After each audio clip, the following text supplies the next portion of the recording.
Hello दोस्तों, नमस्ते। स्वागत है आप लोगों का हमारे यूट्यूब चैनल हिंदी स्टोरी में। आज हम लोग हमारे प्रसिद्ध लेखक मुंशी प्रेमचंद जी के प्रसिद्ध उपन्यासों में से एक कायाकल्प उपड़िया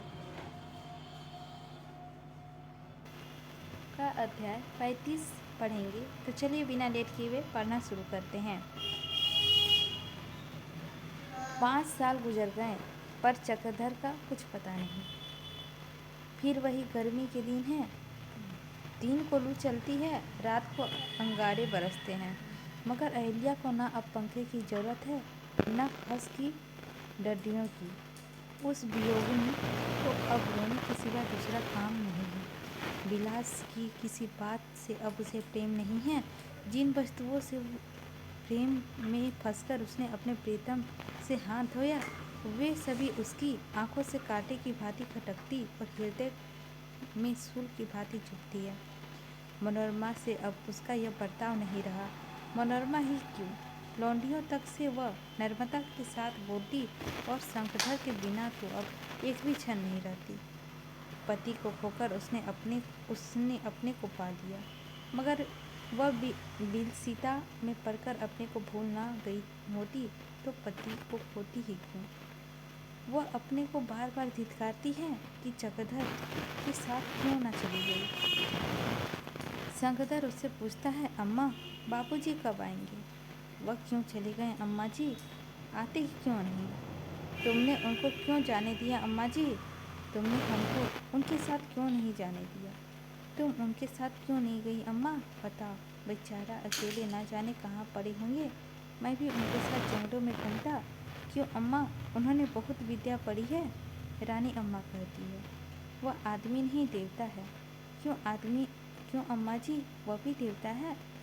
फिर तो लोग उनकी पूजा करते होंगे। अहिल्या के पास इन शब्दों के उत्तर रोने के सिवा और कुछ नहीं है।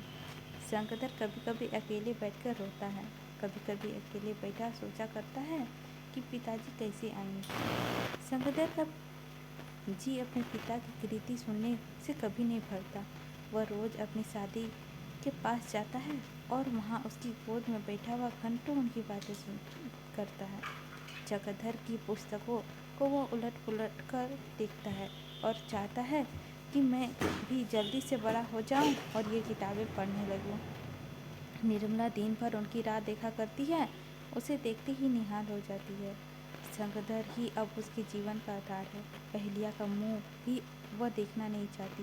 कहती है, उसी ने मेरे लाल को घर से विरक्त कर दिया। बेचारा ना जाने कहाँ मारा मारा फिरता होगा। भोला भाला गरीब लड़का इस विलासिनी के पंजे कसकर कहीं का ना रहा। अब भले रोती है। मुंशी ब्रजधर उसे बार बार अनुरोध करते हैं कि चलकर जगदीशपुर में रहो, पर वह यहाँ जाने पर राजी नहीं होती। उससे अपना वह छोटा सा घर नहीं छोड़ा जाता।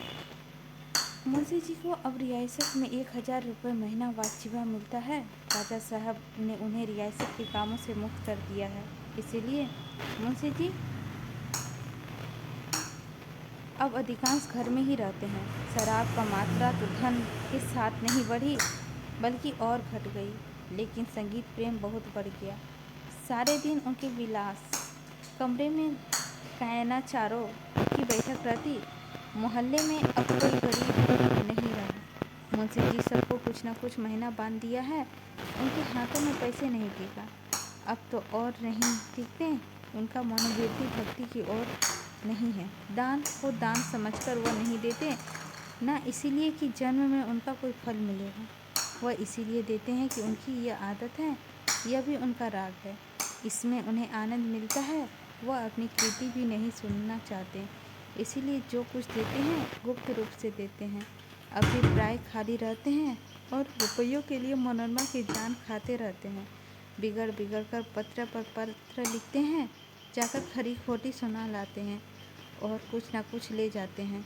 मनोरमा को भी शायद अब कड़वी बातें मीठी लगती हैं। वह उनकी इच्छा तो पूरी करती है, पर 4 बातें सुनकर इतने पर भी उन्हें कर्ज लेना पड़ता है। उसके लिए सबसे आनंद का समय वह होता था जब शंखधर को गोद में लिए मोहल्ले भर के बालक को मिठाइयाँ और पैसे बांटने लगते थे। इससे बड़ी खुशी वह कल्पना ही नहीं कर सकते।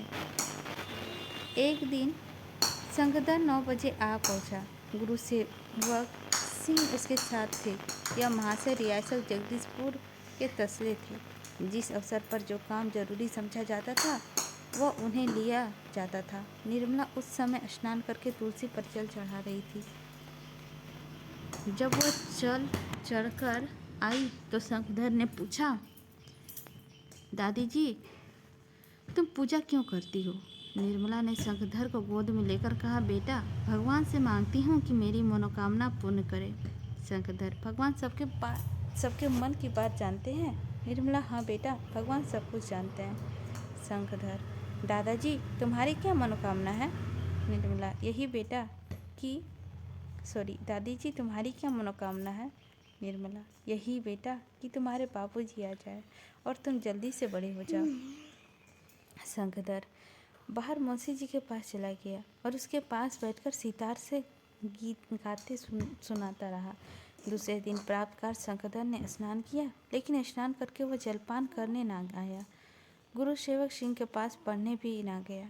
ना जाने कहाँ चला गया। अहिल्या इधर उधर देखने लगी, कहाँ चला गया। मनोरमा के पास आकर देखा, वहाँ भी ना था। अपने कमरे में भी ना था, छत पर भी ना था।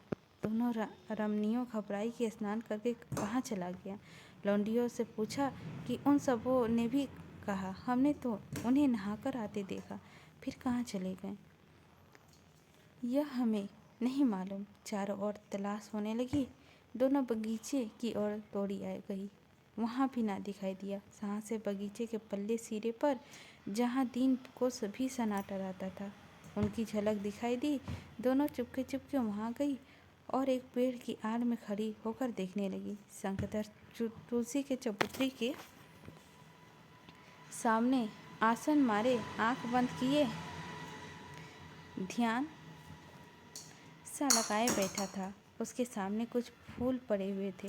एक क्षण के बाद उसकी आंखें खोली। कई बार चबूतरा की परिक्रमा और तुलसी की वंदना करके धीरे से उठा। दोनों महिलाएं आड़ से निकल के उसके सामने खड़ी हो गई। शंखधर उन्हें देखकर कुछ लज्जित सा हुआ और बिना कुछ बोले आगे बढ़ा।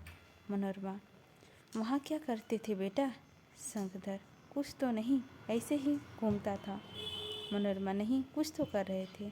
शंखधर, जाइए, आपसे क्या मतलब? अहिल्या, तुम्हें ना बताएगा? मैं इसकी अम्मा हूँ, मुझे बता देगा। मेरा लाल मेरी कोई बात नहीं टालता। हाँ बेटा, बता, क्या कर रहे थे? मेरे कान से कह दो, मैं किसी से ना कहूँगा। शंखधर ने आंखों में आंसू भरकर कहा, कुछ नहीं, मैं बाबूजी को जल्दी लौट आने की प्रार्थना कर रहा था। भगवान पूजा करने से सबकी मनोकामना पूरा करते हैं। सरल बालक की यह मृत प्रीत भक्ति की श्रद्धा देखकर दोनों महिलाएं रोने लगी। इस बेचारी को कितना दुख है? शंखधर ने भी पूछा, क्यों अम्मा, तुम बाबूजी के पास कोई चिट्ठी क्यों नहीं लिखती? अहिल्या ने कहा, क्या लिखूं बेटा, उनका भी तो पता नहीं जानती। इसी के साथ 35वां अध्याय भी समाप्त होता है।